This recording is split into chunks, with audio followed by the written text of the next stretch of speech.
অধ্যাপক মোহাম্মদ ইউনূস জুলাই সনদ ঘোষণা অনুষ্ঠানকে একটি ঐতিহাসিক মুহূর্ত বলে বিবেচনা করে সকল রাজনৈতিক দল মত নির্বিশেষে এর অংশীজন হওয়ার জন্য আহ্বান জানিয়েছিলেন। কিন্তু সকল রাজনৈতিক দল তার এই আহ্বানে সাড়া দেননি। এছাড়া জুলাই যোদ্ধা পরিচয় দেওয়া একদল তরুণের ভাঙচুর ও নৈরাজ্যমূলক কর্মকাণ্ড ছিল সম্পূর্ণভাবে অপ্রত্যাশিত। সরকার শুরু থেকে যে তিনটি রাজনৈতিক দলকে আলাদা মর্যাদা দিয়ে আসছিলেন তাদের মধ্যে অন্যতম ছিল জাতীয় নাগরিক পার্টি এনসিপি। কিন্তু তাদের এই অনুষ্ঠানে অংশগ্রহণ না করাটি ছিল সবচেয়ে বেশি পীড়াদায়ক। বৈষম্যবিরোধী ছাত্র আন্দোলন থেকে গড়ে ওঠা জাতীয় নাগরিক পার্টি বা এনসিপি জুলাই ঘোষণাপত্রের মতো জুলাই সনদের দাবিও জানিয়ে আসছিল প্রথম থেকে, কিন্তু এর যথাযথ আইনি ভিত্তি ছাড়া তারা এই সনদে স্বাক্ষর করতে অস্বীকৃতি জানিয়েছেন। যেই জুলাই সনদের ভিত্তিতে সামনের জাতীয় সংসদ নির্বাচন হওয়ার কথা ছিল এবং যার মাধ্যমে গণতান্ত্রিক কাঠামো পুনর্নির্মাণের কথা ছিল, জুলাই সনদের মতো সেখানেও যদি সকল রাজনৈতিক দল অংশগ্রহণ না করে তাহলে পরিস্থিতি আরও বেশি ঘোলাটে হবে। যদিও মোহাম্মদ ইউনূস বলেছেন,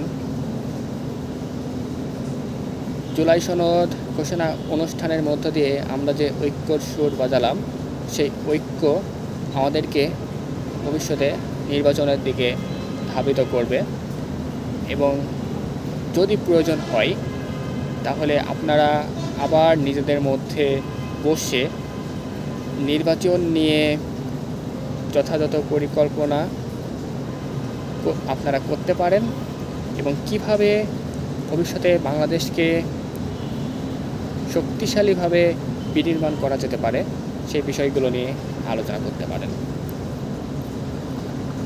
জুলাই সনদ স্বাক্ষর ঘোষণার আগের দিনে রাজধানীর মিরপুরে পোশাক কারখানায় আগুন লেগে আবারও শ্রমিক মৃত্যুর ঘটনা ঘটেছে।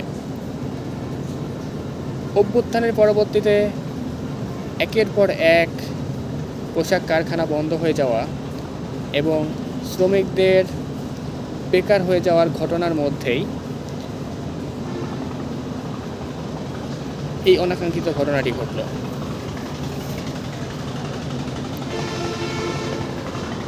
এই ঘটনার মধ্যে দিয়ে একটি বিষয় আবারও সামনে আসলো এবং একটি প্রশ্ন আবারও নতুন করে উচ্চারিত হলো।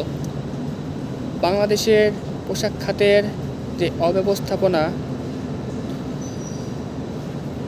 সেই অব্যবস্থাপনার দূরীকরণ কবে সম্ভব হবে এবং এর সাথে সংশ্লিষ্ট দায়ীদের কবে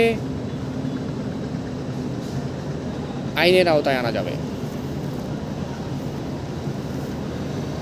জুলাই সনদ ঘোষণার আগের দিনে এইচএসসি পরীক্ষার ফলাফল ঘোষণা করা হয়েছে এবং সেখানে মোট 11টি শিক্ষা বোর্ডের 58% শিক্ষার্থী পাস করেছেন। গত বছর এর সংখ্যাটি ছিল 58% শিক্ষার্থী পাস করেছেন এবং গত বছর এর সংখ্যাটি ছিল 78%। গত বছরের তুলনায় এইবার অলমোস্ট 20% শিক্ষার্থী কম পাস করেছেন। সকলে ঢালাওভাবে একটি কথা বলার চেষ্টা করছেন, আগে যেভাবে উদারভাবে প্রশ্নপত্র মূল্যায়ন করা হতো এইবার সেই উদারভাবে প্রশ্নপত্র মূল্যায়ন করা হয়নি। কিন্তু বিগত 1 বছরে শিক্ষা প্রতিষ্ঠানগুলোতে যে অস্থিতিশীল ও নৈরাজ্যমূলক পরিস্থিতি বিরাজমান ছিল, সেটির বিষয়ে কেউ কি কথা বলছেন?